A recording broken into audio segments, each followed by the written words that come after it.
I am Ken for the win. That is a plane.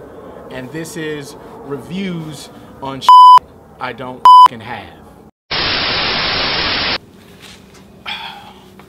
What's going on, everybody? December's right around the corner, or maybe it's here, whenever I upload this. But that means that the Canon C700 is about to start trickling out. In case you haven't heard, it's a 4.5K camera, internal 4K, in either ProRes or XF AVC, and if you get the codex recorder, 120 frames per second, raw 4K, and not only does it come in EF and PL, but they're actually adding on the option to have a global shutter. You lose one stop of dynamic range, but we're not here for specs because you can go anywhere and find that.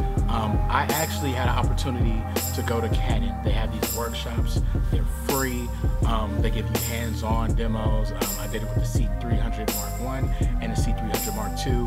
Great programs. That actually led to me getting my first cinema camera, the Canon C100 Mark I. Then I ended up getting the C300 Mark I, and because I took the class, I was already familiar with it.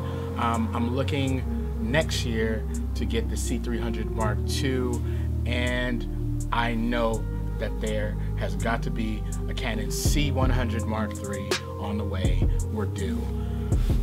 But enough about that. Let's see what I thought about the camera. It's really beefy. It's very modular. They have a whole lot of controls. It fits directly into the Canon ecosystem as far as familiarity. If you've ever operated anything in a cinema line, it falls right in hand with that. At first, it's a little bit intimidating because it's a bigger camera. It doesn't have the same form factor we're used to. It's really modular because, you know, on bigger productions, you're going to be building out. But all in all, it's great. It's got a whole lot of ports and stuff that you can send out to monitors and recorders and all kinds of, thanks plane. It's just got so much you can do to it. I think my favorite thing about it is the size of the camera, the image, and probably for me, the EVF and the fact that you can actually control the camera with the EVF. So, anyone want to? Yeah, I want to get it too. There you go. Oh yeah, those shoulders are too jacked for this camera. It's crazy.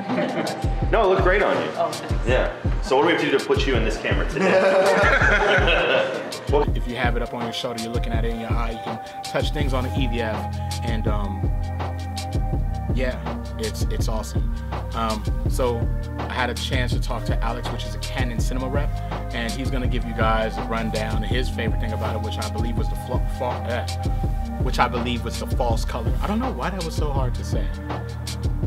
I'm talking too fast. I'm talking like a YouTuber, and I'm not a YouTuber. I guess technically I am, because I have a YouTube channel. Oh, this tape broke my frames the other day.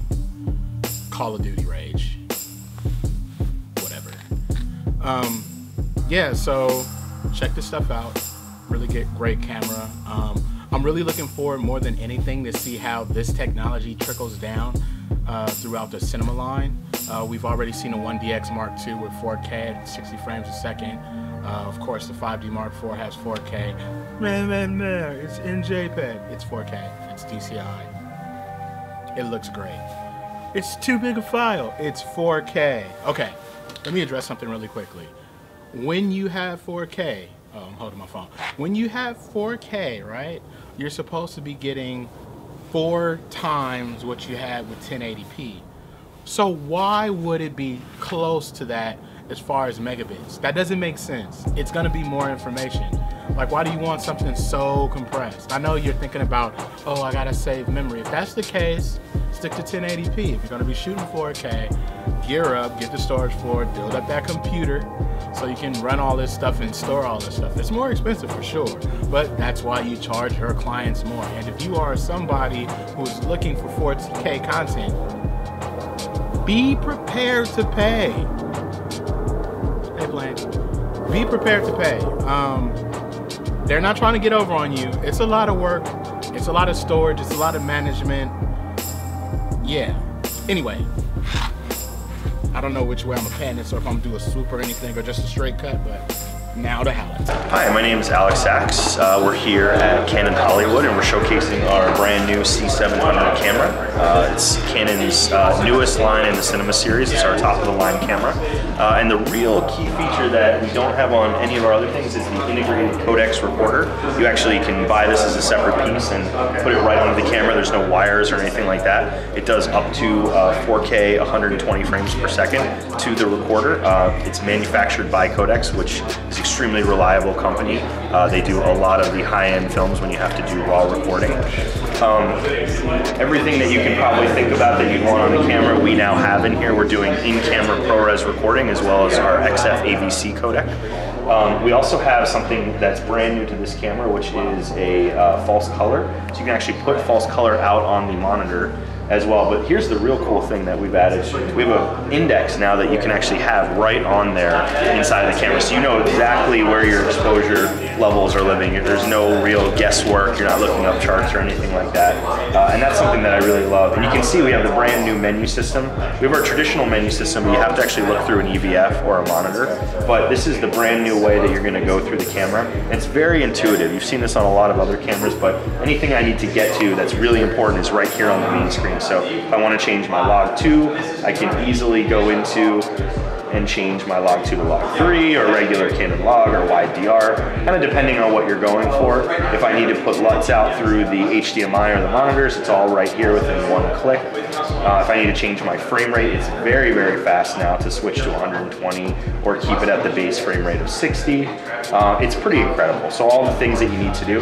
Plus, you've got this user button that now gives you 6 customizable buttons. Really incredible feature set, very, very easy to use. It's got all the things that you have come to expect from Canon, including reliability, really, really robust, great image, but also very manageable on the data side for post-production. Hopefully you guys enjoyed that. I'm actually going to be going to NAB. I'm going to be going to NAB next year. I'm also going to, I might go to the International Drone Convention, which is next week. Just found out about it, so I might go to that, check that out. I also want to do a video on the Canon C100 Mark III and what I think should be in it, what I'm expecting, and you know, just what I'd like to see. I'm going to do a sketch of what I want. But yeah, thanks for watching. You like it, thumbs up. You don't like it, whatever. Also, subscribe. You win.